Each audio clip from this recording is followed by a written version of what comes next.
안녕하세요. 매주 수요일마다 공부하는 시간을 갖고 있는데 오늘은 제4강입니다. 제4강 이동평균선에 대해서 오늘은 공부를 하도록 하겠습니다. 제4강 네 번째 시간입니다. 이동평균선. 이 이동평균선이 제일 많이 기술적인 분석을 하는 데 있어서 사용을 하는데, 근데 실질적으로 이 이동평균선에 대한 어떤 중요한 의미를 모르시는 분들이 되게 많아요. 그래서 오늘 이동평균선을 보는 데 있어서 무엇을 제일 먼저 봐줘야 되느냐 하는 부분들에 대해서 좀 설명을 좀 드리도록 하겠습니다. 흔히 책에 나와 있는 내용들을 보면 이 이동평균선이 5일 이동평균선, 20일 이동평균선, 60일 이동평균선, 5일선은 생명선이고 20일선은 세력선이고 60일선은 수급선이고 그 다음에 그랜빌 법칙이라는 게 중요하고 어쩌고 저쩌고 하는 그런 부분들의 얘기들이 흔히 좀 교과서적으로 나오는 얘기들입니다. 근데 지금 제가 오늘 말씀드리고 싶은 부분은요, 5일 이동평균선이 생명선이건 말건 신경 쓰지 말고 20일 이동평균선이 세력선이다, 세력선이건 말건 수급선이건 말건 이런 거 솔직히 말씀을 드리면 다 필요가 없다라고 말씀을 좀 드리고 싶어요. 오늘 제일 중요하게 이동평균선을 볼 때에 있어서 제일 중요한 부분은 뭐냐면 이 평균값이라는 부분이 제일 중요합니다. 그러니까 5일 이동평균선이다 라고 했을 경우에 5일 동안의 평균값을 의미하는 부분이 제일 중요한 부분이다 라는 점. 그러면 반에서도 옛날에 어릴 때 그랬죠. 너 공부할 때 너 중간 이상은 하냐? 아니면 중간 이상은 못하냐? 공부 잘하냐? 못하냐? 그러면 자신있게 저희 반은 50명인데 저는 23등 하고 있어요. 그래서 엄청 잘하고 있어요. 허리 이상이죠. 평균값 이상으로 움직이느냐, 움직이지 않느냐 하는 그 부분이 중요하다라고 말씀을 드립니다. 5일 이동평균선이 여기 이렇게 위쪽으로 우상향해서 움직여 나가는 이 부분인데, 지금 이 이동평균선이라고 하는 부분은 5일 이동평균선이다. 5일간의 평균값이다. 그러면 지금 그 주가는 5일 이동평균선 위에서 움직이느냐, 아니면 5일 이동평균선 아래에서 움직이느냐. 5일 이동평균선 위에서 움직이면 힘이 있다라고 보면 되고요. 5일 이동평균선 아래에서 움직여 나간다 그러면은 힘이 없다 이렇게 보시면 맞습니다. 그래서 중요한 평균값이라는 부분에 의미를 두시는 게 맞겠고요. 이 평균값 위에서 움직이느냐, 주가가 평균값 아래에서 움직이느냐, 이 부분이 굉장히 좀 중요한 부분이다 라는 점을 좀 말씀을 좀 드리겠습니다. 그래서 이동평균선을 보는 데 있어서 평균값 위에서 움직이느냐 아니면 평균값 아래에서 움직이느냐, 이 부분이 1차적으로 좀 중요하고요. 그 다음에 두 번째, 정배열이냐 역배열이냐 이 부분이 중요합니다. 그러니까 정배열이다 라고 말씀을 드리는 부분은 5일, 그 다음에 20일, 60일이 있다 그러면 맨 위에 5일이 있고 그 다음에 20일이 그 아래에 있고 그 다음에 그 아래에 60일이 있는 이런 부분을 정배열이라고 말씀을 드리고요. 거꾸로 움직여 나가는 경우를 역배열이라고 말씀을 드립니다. 그러니까 최근 근래의 평균값이 계속 위쪽에서 움직인다라고 하는 부분은 계속적으로 꾸준히 우상향해서 움직여 나가는 부분이기 때문에 그 부분이 1차적으로 더 계속적으로 잘 올라갈 가능성이 높다라고 평가를 하는 부분입니다. 그래서 이 이동평균선들 간의 조합을 볼 때 정배열이냐 역배열이냐 하는 부분, 이 부분이 중요하다라는 점을 좀 말씀을 드리고요. 세 번째, 최근 근래에 종목들을 보면 종목들이 급등이나 급락을 하는 종목들이 있어요. 근데 급등이나 급락을 했을 경우에 이동평균선에 회귀하려고 하는 그 부분이 있습니다. 그거를 이격도라고 하는데, 이 이격도가 종목으로 따지면은 7%에서 8% 이상 이격도가 발생이 됐을 경우에 그랬을 경우에 회귀하려고 하는, 되돌아오려고 하는 경향이 있는 부분이고요. 전체 시장으로 봤을 때 시장이 갑자기 급락을 한다거나 갑자기 급등을 했을 때 전체 시장의 이격도는 한 3% 정도 기준을 잡으시면 좋습니다. 그래서 그런 식으로 이격도가 벌어졌을 경우에, 그랬을 경우에는 다시 회귀하려고 하는 성향을 가지고 있다. 다시 말씀을 드리면 여기가 5일 이동평균선이라고 가정을 하고 5일 이동평균선으로 급등을 해서 한 10% 정도 오늘 만약에 상승으로 움직였다라고 하면 이 이동평균선, 5일 이동평균선을 더 끌어올릴 때까지 옆으로 횡보를 하건 아니면 급락을 해서 5일 이동평균선에 빠르게 도달하건 하는 그런 경향을 가지고 있다라는 점입니다.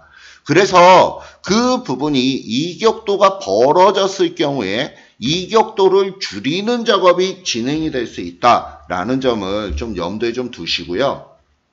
이 방금 전에 말씀을 드리는 이 세 가지 부분을 꼭 좀 기억을 해서 좀 이동평균선에 접근을 해 나가시면 좋겠습니다. 다시 한번 정리를 합니다. 첫 번째, 이동평균선은 평균값의 의미를 가지고 있는 부분이고, 평균값 위에서 움직이면 힘이 좋고, 평균값 아래에서 움직이면 힘이 별로 없다. 이게 첫 번째 중요한 부분이고요. 그 다음에 두 번째, 이동평균선이 정배열로 움직이느냐 아니면은 역배열로 움직이느냐, 이 부분이 중요한 부분입니다. 그 다음에 세 번째, 이동평균선에 대한 이격도가 종목으로 따지면 이격도가 7%에서 8% 정도 벌어졌을 경우에는 회귀하려고 하는 경향이 있습니다. 올라갈 때도 마찬가지고 떨어질 때도 역시 마찬가지입니다. 시장은 한 3% 정도 벌어지게 되면 거의 대부분이 그 이격도 줄이는 작업이 진행이 된다라는 점을 좀 염두에 좀 두시고요. 그래서 이 부분을 우선적으로 중요하게 보시고, 이동평균선의 그 다음에 하나 더 중요한 부분, 종목을 매수를 할 때는 이동평균선에 근접을 했을 때 매수를 한다. 특히 위쪽으로 강하게 움직여 나가는 종목들은 5일 이동평균선에 근접을 했을 때 매수 타이밍을 잡는다. 이 점을 좀 염두에 좀 두시면서, 단 근접을 했을 때 매수 타이밍을 잡는 거는 이동평균선의 꼬리, 이 꼬리도 아주 굉장히 좀 중요한데, 꼬리가 위로 가느냐 아래로 가느냐, 요 부분을 좀 염두에 두시면 좋겠다. 이렇게 정리를 합니다. 그래서 지금 말씀을 드리는 부분이 평균값이라는 부분의 의미가 굉장히 강하기 때문에 평균값 위에서 놓느냐 아래에서 놓느냐, 그 다음에 정배열이냐 역배열이냐, 그 다음에 이격도가 벌어져 있느냐 아니면 이격도가 거의 없느냐, 그 다음에 마지막으로 이 꼬리가 위쪽으로 움직이느냐 꼬리가 아래쪽으로 움직이느냐 하는 부분을 좀 중요하게 봐줘야 된다라는 점을 일단 네 가지 말씀을 좀 드립니다. 자, 그러면 이 이동평균선을 실전에서 활용할 수 있는 방법을 구체적으로 종목을 하나 가지고 설명을 좀 드려보도록 하겠습니다. 지금 우리가 가지고 있는 종목들 중에서 한솔홀딩스라는 종목을 잠시 한번 좀 보도록 하겠습니다. 이 한솔홀딩스의 어떤 흐름을 지금 보면은 지금 이동평균선에 오늘을 기준으로 따져서 그냥 단순하게 일봉 차트로 보죠. 오늘을 기준으로 따져서 이동평균선이 정배열로 돼 있느냐 역배열로 돼 있느냐, 지금 이동평균선이, 저는 이동평균선 조금 다르게 보는데 이건 나중에 좀 기회가 닿으면 좀 설명을 좀 드리도록 하고요. 지금 제가 보는 이 이동평균선을 간단하게 그냥 소개만 좀 해드리도록 하죠. 제가 보는 이동평균선이 맨 위에 있는 부분이 5일 이동평균선이고요. 그 아래쪽에 있는 부분이 15일 이동평균선이고요. 그 아래쪽에 있는 게 40일 이동평균선이고, 그 다음에 그 아래쪽에 있는 거는 좀 긴 구간이기 때문에 뭐 별 필요가 없는 부분이고요. 그러면 아까 뭐 5일 이동평균선 통상적으로 많이 보는 게 5일, 20일, 그 다음에 60일을 많이 봅니다. 지금 이 부분으로 따지면 5일 이동평균선이 맨 위에 있고요. 15일 이동평균선이 그 다음에 있고 40일 이동평균선이 제일 낮게 있어요. 자, 그러면 지금 우리가 보고 있는 이 한솔홀딩스는 정배열을 띠고 있는 부분이다 라는 부분이 좀 체크가 되는 부분이죠. 그 다음에 두 번째, 제일 위쪽에 있는 게 5일 이동평균선인데 지금 캔들 자체가 5일 이동평균선 위쪽에서 움직이죠. 그러면 5일 이동평균선이다 라고 하는 이 부분이 평균값인데 평균값 위에서 움직인다. 위에서. 그러면 얘는 힘이 좋다, 나쁘다, 힘이 좋다. 이렇게 평가를 할 수 있는 부분이 되겠고요. 그 다음에 세 번째는 이동평균선이 이격도죠. 이격도. 실질적으로 이 차트를 이렇게 딱 찍어 보시면은 요 옆에 나와요.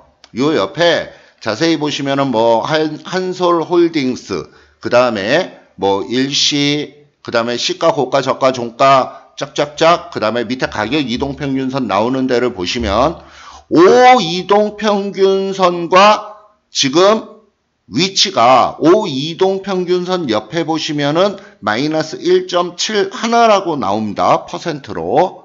지금 5일 이동평균선과의 이격도가 1.71% 벌어져 있다라고 얘기하는 부분이에요. 오늘 종가 기준으로.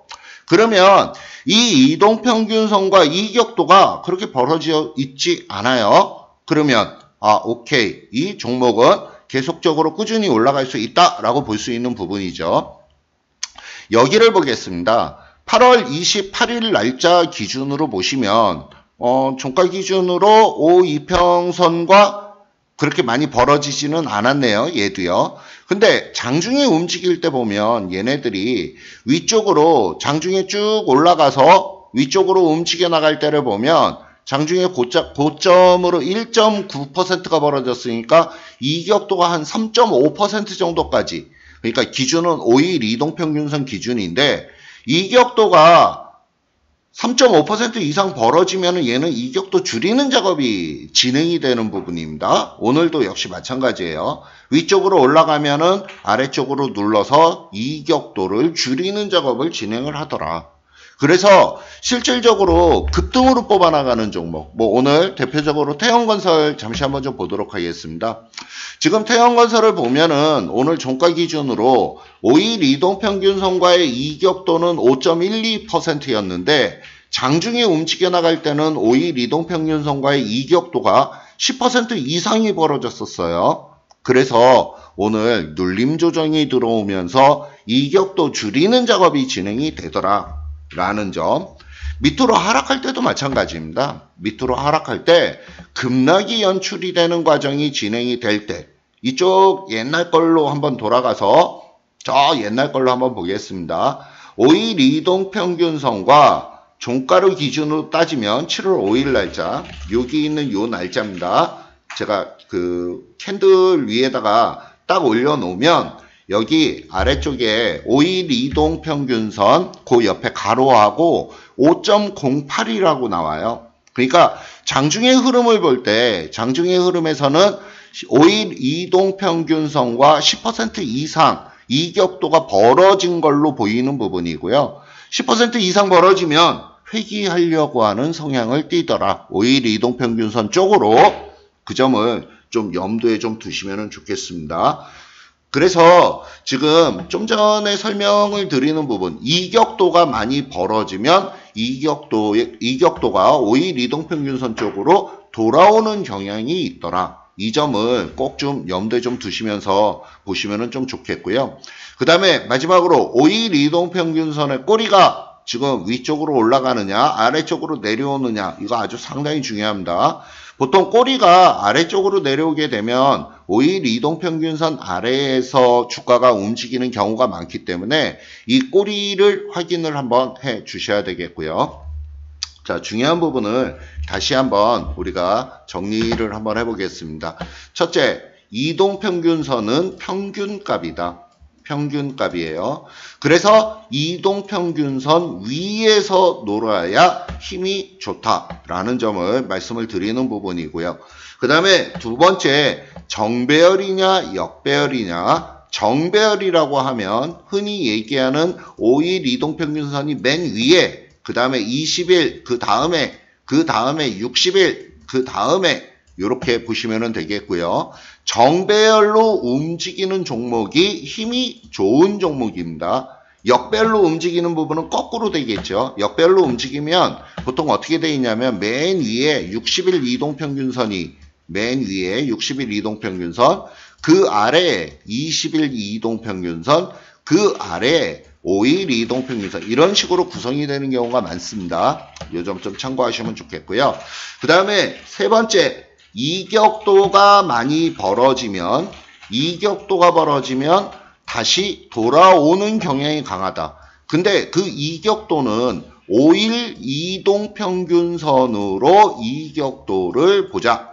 이렇게 말씀을 드리는 부분입니다. 그래서 5일 이동평균선과 종목으로 따지면 7%에서 8% 이상, 7%에서 8% 이상 이격도가 벌어지면 항상 반대쪽의 방향으로 돌아오더라. 아래쪽으로 급락으로 떨어지면 위로 올라갈 것이고, 위쪽으로 급등으로 올라갔을 경우에 아래쪽으로 꺾여 들어가는 그런 성향을 띠고 있는 부분이 강하다라는 점 염두에 두시고요. 그 다음에 네 번째, 마지막으로 하나 설명을 드릴 부분이 꼬리가 이동평균선의 꼬리가, 이것도 특히 5일 이동평균선 기준으로 보시면 좋은데요. 꼬리가 위로 가느냐 아래로 가느냐, 위로 꼬리를 틀어 내려야지 지지권역으로 확보가 될 가능성이 높다라는 점을 좀 설명을 좀 드리도록 하겠습니다. 자, 요 네 가지 부분을 일단 제일 우선적으로 가장 기초적인 부분이니까 뭐 이동평균선이 뭐 5일이 중요하고 20일이 중요하고 뭐 그런 거 다 필요 없어요. 일단은요. 그 다음에 마지막으로 한 가지만 더 말씀을 좀 드릴게요. 실질적으로 내일 아침 시초가에 5일 이동평균선이 과연 어느 위치에 있을 것이냐, 이거에 대해서 아시는 분이 거의 없어요. 이 5일 이동평균선 계산하는 방법을 모르시는 분이 너무 많더라고요. 그래서 이 5일 이동평균선 계산하는 방법을 제가 이 한솔홀딩스를 가지고 한번 설명을 한번 좀 드려보도록 할게요. 실질적으로 여기 있는 이 캔들 4개, 오늘까지 캔들 4개를 기준으로 잡는다라고 보시면 좀 좋겠어요. 5일 이동평균선은 항상 종가, 그날의 종가, 5일 동안의 종가를 다 더해서 5로 나누는 게 그 5일 이동평균선입니다. 다시 말해서 뭐 D-4일의 종가 플러스 D-3일의 종가 플러스 D-2일의 종가 플러스 D-1일의 종가 플러스 오늘 종가 해서 이 부분을 5로 나누면, 그러면 5일 이동평균선이 현재 위치에 있는 부분이에요. 근데 이게 재미있는 부분이 뭐냐면 내일 아침 시초가의 5일 이동평균선을 캐치해 나갈 수 있다라는 점입니다. 실질적으로 그거를 계산을 한번 해보면 4일 전부터 들어가면 되거든요. 지금 이 한솔홀딩스의 종가예요. 항상 모든 기술적인 분석은 종가 기준입니다. 항상 종가 기준인데 4일 전에 이 한솔홀딩스의 종가를 보면 얼마였냐면 5,170원이었습니다. 그 다음에 3일 전에 종가가 5,280원이었고요. 실질적으로 나중에 계산 한번 해보세요. 그 다음에 어저께 종가가 5,430원이었습니다. 5,430원. 그 다음에 오늘 종가가 5,370원이에요. 5,370원. 근데 내일 아침 시초가가 5,370원이라고 우리가 가정을 하면 오늘 종가가 내일 시초가가 될 가능성이 높죠. 그리고 이 부분을 5로 나누면 실질적으로 금액이 얼마가 나오냐면, 제가 먼저 계산을 해봤더니 다 더해서 5로 나누면 5,320원이 나옵니다. 그러면 내일 이 한솔 홀딩스가 어느 자리에 지지권역을 확보를 시키고 위쪽 상방으로 턴 들어가면 제일 좋으냐. 5,320원 아침에 시초가 만들고 위쪽으로 쫙 뽑아버리면 5일 이동평균선 완전히 지지권역을 확보하고 위쪽으로 올라가는 자세가 나온다는 겁니다. 5일 이동평균선은 5일 동안에 합계를 해서 평균을 낸 게 5일 이동평균선입니다. 이 점을 좀 염두에 좀 두시고요. 그래서 실질적으로 이 부분을 보면 직접 찍어보면 종가를 보시면은 이 마우스로 캔들 위에다가 올려놓으면 종가, 시가, 저가 이런 부분이 다 나옵니다. 그래서 종가를 기준으로 해서 쫙 다 더해서 만들어내면 그러면 5일 이동평균선, 내일 시초가 5일 이동평균선을 꼽아낼 수 있다는 점, 5일 이동평균선 계산하는 방법까지 일단 좀 설명을 좀 드리고요. 요거 공부 열심히 해두시면 제가요 내일 장중에 기관들이 제일 좋아하는 이동평균선 수치를 하나 알려드리도록 하겠습니다. 오늘 공부는 여기까지 진행하도록 하겠습니다.